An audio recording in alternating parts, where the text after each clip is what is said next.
Entrevista. ¿Qué tal? Muchas gracias por estar con nosotros. El día de hoy vamos a tener una entrevista con Sergio Ramírez, este escritor nicaragüense. Nos va a hablar de su libro. Ese día cayó en domingo y pues vamos empezando platicando, Sergio, un poco de que es un libro de cuentos, ¿no? Platícanos un poco. Es un libro que contiene 12 cuentos de muy distinta factura, que tiene que ver con la realidad de Nicaragua, de Centroamérica, contado en distintas voces, en distintos tonos. Cada cuento tiene su propia necesidad de expresión, su propia voz narrativa. Y esta es una canasta de cuentos, digamos, donde hay cuentos que tienen que ver con el humor, otros tienen que ver con la situación dramática que se vive en Centroamérica, pero en cada uno he buscado extraer una historia que valga la pena contar. ¿Qué hay en común entre este Centroamérica, ¿no? En estos cuentos? ¿Qué encuentran? La represión, la desesperanza, la alegría de vivir, por otro lado, el humor con que en Centroamérica tratamos los dramas, igual que en México. Sin humor no se puede sobrevivir.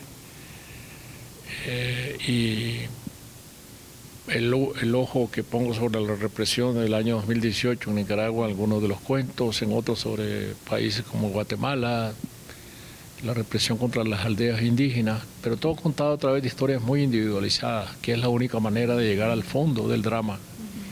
En el de Nicaragua, ¿incluyes algo de lo vivido por ese cuento tiene algo de lo de? Sí, hay un cuento que trata de una mujer trans que es reprimida por haber presenciado un hecho de represión, torturada, que sale al exilio, está contando su historia desde la cama del hospital en Costa Rica a la enfermera. Y es a través de este diálogo que reconstruyo el hilo de el drama vivido por ella bajo la represión en Nicaragua. Por ejemplo, este es uno de los cuentos. Sergio Ramírez, ¿cómo vive desde el exilio y cómo observas a tu país desde fuera ahora? Bueno, el exilio da unos ojos distintos para contemplar al país desde lejos. La nostalgia es una herramienta muy eficaz para contar, para el escritor. Compensa la desventaja de que al alejarse del país uno deja de tocar con las manos la realidad. Un escritor tiene que tocar todos los días la realidad de su país, pero si no puede hacerlo, tiene que usar el recurso privilegiado de la escritura, que es la imaginación, y moverse sobre esas aguas, ¿no? Sergio, ¿este libro se empezó ya después del exilio o tú lo habías empezado? Esta es una colección de cuentos que viene de atrás, de muy distintas fechas. El más antiguo de ellos, que se llama Hola Soledad, que es el monólogo de una mujer que de repente se queda viuda y comienza a rememorar la vida con el marido, cómo salió del seno de su familia, lo desgraciada que ha sido una vida y ahora se dedica a hacer crucigramas como única distracción. Este es un cuento más antiguo, de unos 6, 8 años atrás. Y luego he agregado otros con el tiempo. Los cuentos nunca se escriben para formar un libro, sino que van teniendo existencia propia cada uno, y después cuando hay un número suficiente, entonces ya ellos piden un libro. Pero mientras tanto son obras de creación que están sueltas, individuales, hasta que pueden amalgamarse en un solo cuerpo narrativo.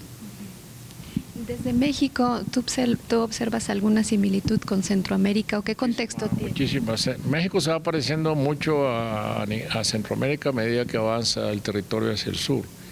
Desde Oaxaca y Chiapas ya es más Centroamérica, México, más Guatemala, y muchos de los ecos de mexicanos están siempre presentes en la cultura centroamericana, ¿no? De manera que hay muchos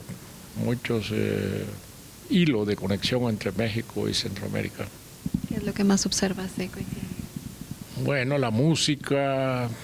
En Nicaragua, en el campo, los programas mañaneros de radio se abren con música norteña de México. Hay una afinidad entre el norte de Nicaragua, la frontera con Honduras, y la música norteña mexicana, por ejemplo. Es un gusto campesino. Allá los Tigres del Norte, en Estelí, que es una ciudad cabecera de un gran territorio campesino del norte, llegan 100,000 personas a escuchar a los Tigres del Norte, ¿no? Entonces esas afinidades se van desarrollando como redes, ¿no? Culturales. Y claro, la radio tiene mucho que ver, el cine mexicano ha tenido muchísimo que ver. Y desaparecen las fronteras. Y las fronteras se borran en la medida en que la cultura va llenando los espacios, claro. Así es, la cultura oral sobre todo. ¿Y en problemas sociales?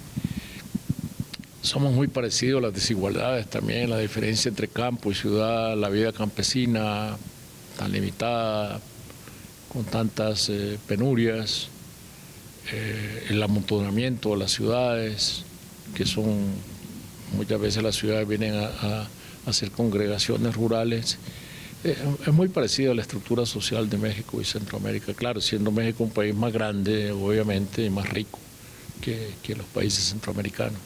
Entonces, si leemos este libro, podemos encontrar muchas similitudes. Muchas similitudes, y quien abra las páginas de este libro pues se va a encontrar con su propio lenguaje, con sus propias situaciones, y lo va a leer como propio. Muchas gracias, Sergio. Gracias.